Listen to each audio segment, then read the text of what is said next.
shit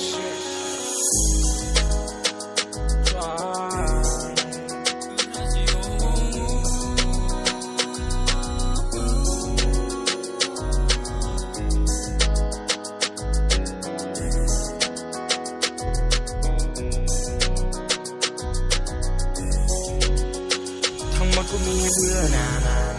ไม่มีใครมาแทนได้เลยขอบคุณเพื่อนทุกๆคนอยากจะฝากบทเพลงนี้ให้พวกมึงเลยอยากขอบคุณพวกมึงที่เราได้เกิดเป็นเพื่อนกันส่วนใครที่ไม่หักหลังก็ช่างหัวแม่มันไม่มีใครมาคอยพยุงในวันที่เรานั้นล้มลงมีแค่พวกมึงเนี่ยที่ยืนข้างกูอยู่ทั้งคนมีความสุขดีกูอบอุ่นดีถึงแม้เพื่อนไม่เยอะเท่าไหร่แต่คบมานานตั้งหลายปีแล้วกูเทใจให้เพื่อนไปแล้วไม่ว่าเลวหรือว่าดีแต่วันนี้แม่งเหลี่ยมกันจนไม่เหลือแล้วเพื่อนดีแล้วไม่ต้องมาทักกูรู้ว่ามึงต้องการอะไรถ้าเกิดมึงไม่ให้ใจแล้วกูจะให้ทำไม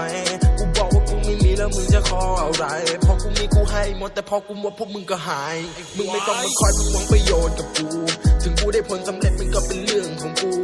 มันคงได้เวลาที่กูต้องดัดสันดานกว่าจะมาถึงทุกวันนี้กูรออดทนมานานเพราะว่ากูมีสิ่งที่ชอบทำในสิ่งที่ใช่แต่พวกมึงไม่มีเฮียอะไรแต่ดูถูกกูว่าทำไม่ได้พ่อกูก็ไม่ใช่ดูถูกทำเฮียอะไรพอเพลงกูแตะแสนหน่อยทักมายินดีทำเฮียอะไรทั้งหมดกูมีให้เพื่อนไม่มีใครมาแทนได้เลยขอบคุณเพื่อนทุกๆคนอยากจะฝากบทเพลงนี้ให้พวกมึงเลยอยากขอบคุณพวกมึงที่เราได้เกิดเป็นเพื่อนกันส่วนใครที่ไม่หักหลังก็ช่างหัวแม่มันไม่มีใครมาคอยพยุงในวันที่เรานั้นล้มลงมีแค่พวกมึงเนี่ยที่ยืนข้างกูอยู่ทั้งคน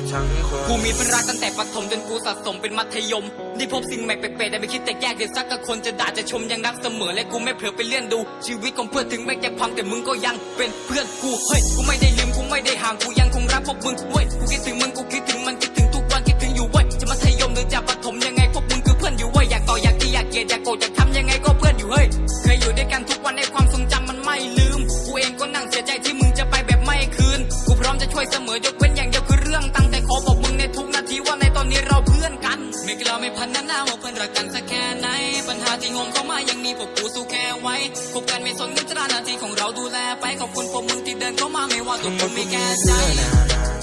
ไม่มีใครมาแทนได้เลยขอบคุณเพื่อนทุกๆคนอยากจะฝากบทเพลงนี้ให้พวกมึงเลยอยากขอบคุณพวกมึงที่เราได้เกิดเป็นเพื่อนกันส่วนใครที่ไม่หักหลังก็ช่างหัวแม่มันไม่มีใครมาคอยพยุงในวันที่เรานั้นล้มลงมีแค่พวกมึงเนี่ยที่ยืนข้างกูอยู่ทั้งคน